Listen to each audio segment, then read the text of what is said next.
진짜 바쁘시네요. 그래도 요즘은 코로나 때문에 조금 덜 바쁜 편이에요. 코로나 아닐 때는 찾아오시는 분들 너무 많아가지고 일을 못해요. 원래 그럼 농사하기 전에는 어떤 일 하셨어요? 원래 회사 한 몇 년 다니다가 들어와가지고 부모님께서 이제 파프리카 하시니까 가업을 이을 생각으로 들어와가지고 한 5년 정도 배우다가 하우스 지으면서 독립해 나왔죠. 그러면서 바나나 시작했죠. 베트남에서 일하셨던 거예요? 예, 교환학생으로 갔다가 교환학생 끝나고 현지에서 바로 취업해가지고 한 2년 정도 회사 다니다가 들어왔어요. 거기서는 어떤 일 하셨어요? 그냥 전자회사. 상관은 없네요. 아무 상관없죠. 휴대폰 만드는 쪽 전자회사에 있다가 귀농을 결심하게 된 그런 계기가 있으세요? 일단은 전망이 좋아요. 농업이라는 게 일단 정년이 없고 경제적으로도 회사원보다는 더 풍족한 편이거든요. 그리고 일단 사람한테 받는 스트레스라든지 이런 농업의 장점도 있고, 그리고 이제 부모님께서 파프리카를 하고 계시는데 이제 나이 드시고 못 하시면 그것도 어디 남줄 수도 없잖아요. 그래서 이제 내가 가업을 이어야 되겠다 그래가지고 이제 들어오게 됐죠. 베트남에 계실 때는 스트레스 많이 받으셨어요? 예, 회사 다닐 때 좀 고생 좀 했어요. 아무래도 회사가 월급 주는 대신에 좀 빡시게 굴리잖아요. 애초부터 바나나 하신 건 아니었던데 파프리카 일 배우면서 한 5년 정도 했고, 바나나는 이제 파프리카 대체 작물로 시작을 하게 된 거예요. 파프리카가 솔직히 아직도 수익 면에서는 바나나보다 나아요. 근데 일이 많고 워낙 이제 힘들다 보니까 재배 자체가, 거기다가 또 이제 해마다 시장 상황이 안 좋아지다 보니까 대체 작물로 이제 찾은 게 바나나죠. 바나나 농사는 어디서 배우신 거예요? 일단 부모님께서 예전에 바나나 재배하셨던 경험이 있으시고, 그리고 제주도에서 기존에 바나나 재배하셨던 분들한테 뭐 여쭤보기도 했고, 전문적인 기술은 그래도 국내에 없다 보니까 그나마 하고 있는 게 이제 구글로 검색해가지고 해외 사례들, 비료를 얼마나 주는지, 작기별로 뭐 어떤 일을 해야 되는지 뭐 그런 거 검색해서 그냥 눈대중으로 따라하고 뭐. 보니까 육지에서는 1호로 재배를 하셨던데 되게 많이 힘드셨겠네요. 예, 재배 자체는 거름 많이 주고 온습도 맞춰주니까 나무는 잘 크더라고요. 근데 재배는 크게 어렵진 않았어요. 근데 수확 후 판매가 더 어려웠어요. 판매를 해야 되는데 판로가 아예 없었거든요. 국산 바나나에 대한 판매처가 하나도 없는 상태에서 판로를 새로 개발을 하고 하다 보니까 처음 1, 2년은 고생 진짜 많이 했죠.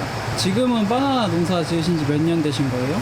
횟수로는 5년 차고 만 4년 정도 됐어요. 다른 작물 같은 경우에는 매뉴얼이 다 있잖아요. 어떻게 심으면 되고 어떻게 수확하면 되고 이런 게 다 나와 있고, 그 다음에 수확하면 공판장으로 그냥 내면 되잖아요. 뭐 가격은 조금 덜 받더라도 팔 때는 다 있거든요. 근데 국산 바나나 같은 경우에는 경매장에 내면 수입 바나나랑 같은 취급을 받아요. 친환경이고 뭐고 아무 필요 없고 국산이고 다 소용없어요. 그냥 바나나는 바나나예요. 수익 구조가 도저히 안 나오더라고요. 적어도 수입 바나나보다 두세 배 정도 비싼 가격에 팔아야 운영이 가능한 정도인데, 거의 수입 바나나를 같은 가격을 받아버리니까 아예 적자가 나더라고요. 그런 상황이다 보니까 판로를 개발하는데 고생이 많았었죠. 네. 설비를 스마트팜으로 하고 계신 거예요? 네, 예.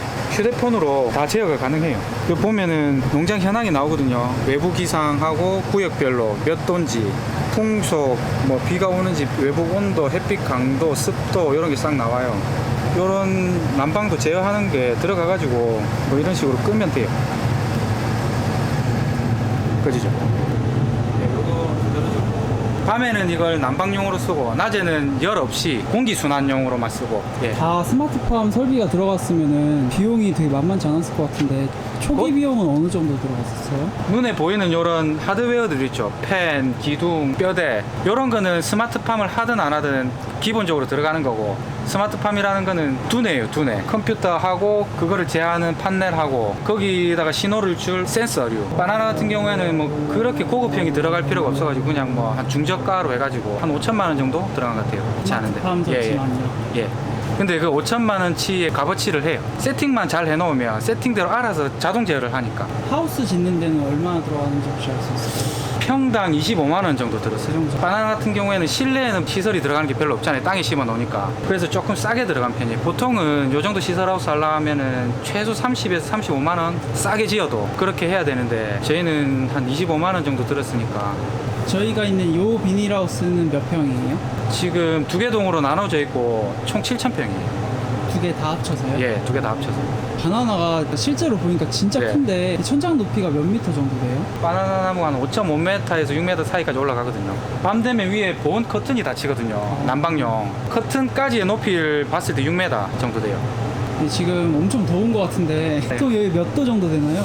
낮에는 한 32, 3도 정도 돼요. 밤에는 한 19도에서 20도. 바나나 농사가 1년 내내 농사가 가능한 거예요? 차이는 조금씩은 있는데 일단 계절에 상관없이 재배하고 수확은 가능해요. 그래서 저희도 지금 두 개 동으로 나눠져 있는데 한 동에서 수확 끝나면 나머지 한 동에서 또 수확이 이어지게 그래서 연중 생산을 하게 심어놨거든요. 심은 지 10개월, 11개월 정도면 수확을 하니까 그래서 몇 개 구역 나눠가지고 나눠 심어놨어요. 심는 시기를 달리 해가지고. 수확하는 시기에 다르게. 그렇죠. 이제 한쪽이 수확 끝나갈 때 또 다른 쪽이 수확이 또 연결되고 그럼 지금 여기에 있는 나무들은 몇 개월 된 애들이에요? 지금 얘들 같은 경우에는 한 10개월 정도 됐어요.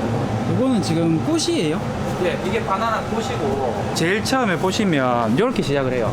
이렇게 한 덩어리로 나오거든요. 그 다음이 진행되는 게 요건데 꽃을 덮고 있는 열매를 덮고 있는 이 덮개가 벌어지면서 속에 바나나가 들어있어요.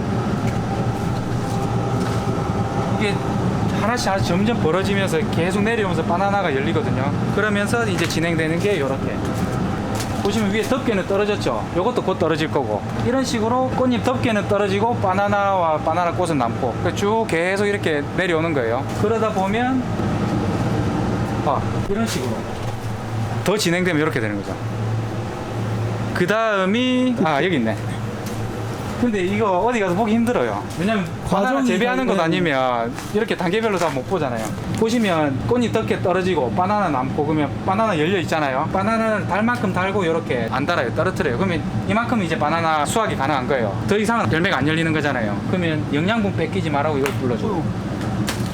이렇게 저희는 친환경이라 가지고 친환경 비료만 사용되다 보니까 이 농장 안에서 나오는 모든 부산물을 거름으로 써요. 이것도 그대로 거름으로 쓰고 밖으로 빼버리면 깔끔하고 좋긴 한데 이렇게 하게 되면은 환경에도 좋고 나무도 건강하게 잘 자라고 그 다음에 친환경 비료를 써야 되긴 하지만 써야 되는 양도 많이 줄고 그럼 그렇게. 이게 지금 한 나무에서 이 정도 달리는 거예요? 그렇죠. 요게 한 줄기가 달리면 요거를 수확하는 데까지 1년이 걸린다고 보는 거죠. 한 나무 이거 한 번 수확하면 끝이에요. 그리고 관리를 잘해야 돼요. 1년을 기다려서 내일 수확해야지 하는데 오늘 이게 딱 부러지면 1년 농사 날아가는 거잖아요, 이 나무는. 그래서 되게 그걸 조심하고 있어요. 처음에 하셨을 때는 수확률 예. 괜찮았어요? 네, 바나나 자체가 재배는 어렵진 않았거든요. 그리고 무슨 농사든 첫 농사가 잘 돼요. 왜냐면 시설도 새 거지, 거름 같은 거 넣어주고 다 기계로 로타리 쳐주고 하니까 땅 속에 뿌리 뽑기도 좋고 하니까 또 신경도 많이 쓰고 아까도 말씀드렸지만 수확하고 판매하는 게 농사 짓는 것보다 더 어려웠어요. 처음에는 그러면 어떻게 판로를 개척하셨어요? 몇 가지 방법이 있었는데 첫 번째는 지역 인근의 농협, 이 농협에서 기존에 갖고 있던 영업망에다가 팔아달라고 했죠. 그렇게 해가지고 일부 판매처를 확보를 했고 아는 지인분들 통해 가지고 친환경 과일을 재배하고 계셨던 분들한테 소개를 받아가지고 이 친환경 과일을 취급하는 업체 그런 데다가도 국내에서 재배한 친환경 바나나다고 해가지고 판매를 했고 그리고 온라인 뭐 쇼핑몰 가진 업체들하고도 택배 판매도 했고 그런 과정 속에서 이제 워낙 아이템이 신기하고 내륙 1호다 보니까 매스컴을 많이 탔어요. 그래서 좀 홍보도 많이 되고 해가지고 좀 여기저기 아름아름 많이 판 것 같아요. 지자체 뭐 군이라든지 공무원분들도 많이 도와주세요. 판매가 정책일 때 막 한 박스씩 다 구매해 주시고 해가지고 첫 해는 그렇게 시작했어요. 근데 그게 이제 둘째, 셋째 넘어오면서 그 판로가 확대되고 늘어나고 그렇게 하다 보니까 지금은 없어서 못 팔아요, 바나나. 항상 물량이 딸려요. 수량이 모자라서 문제네요, 지금은. 예, 작년 초부터는 물량이 계속 딸려왔어요, 지금까지. 수요가 계속 늘어나는 예, 거예요. 대형마트나 이런 데서도 지금 같이 해보자고 얘기는 나오는데 지금 물량이 안 돼가지고 어떻게 해야 되나 지금 그렇게 하고 있고. 전국에 계신 바나나 농가에 한번 말씀해 주시죠. 지금 솔직히 몇 개 농가가 안 돼가지고 판로를 같이 공유해가지고 같이 해나가고 있어요. 저 혼자는 평소 큰 거 같아도 양으로 치면 얼마 안 되거든요. 제가 뭐 1년에 저 혼자 수확해봤자 많아야 뭐 100 몇십 톤 정도 수확을 하는데 대형마트 쪽이나 학교 급식 쪽으로 납품이 시작된다고 하면은 그 물량이 반의 반도 못 맞춰요. 그래서 좀 농가 수가 많이 늘었으면 좋겠어요, 저는. 농가가 늘면 경쟁이 안 되냐 하는데 반대예요. 농가가 늘어서 어느 정도 기본 물량을 갖고 가줘야 시장을 안정적으로 갖고 갈 수 있거든요. 지금은 공급을 원하는 만큼을 다 못 해주니까 시장이 확 이렇게 굳어지지가 않아요. 생길만 하면 다시 사그라들고 생길만 하면 사그라들고. 그래서 그게 지금 조금 아쉽긴 해요. 회사 생활 하시다가 농사 지으시니까 어떠세요? 장단점이 있는데 일단은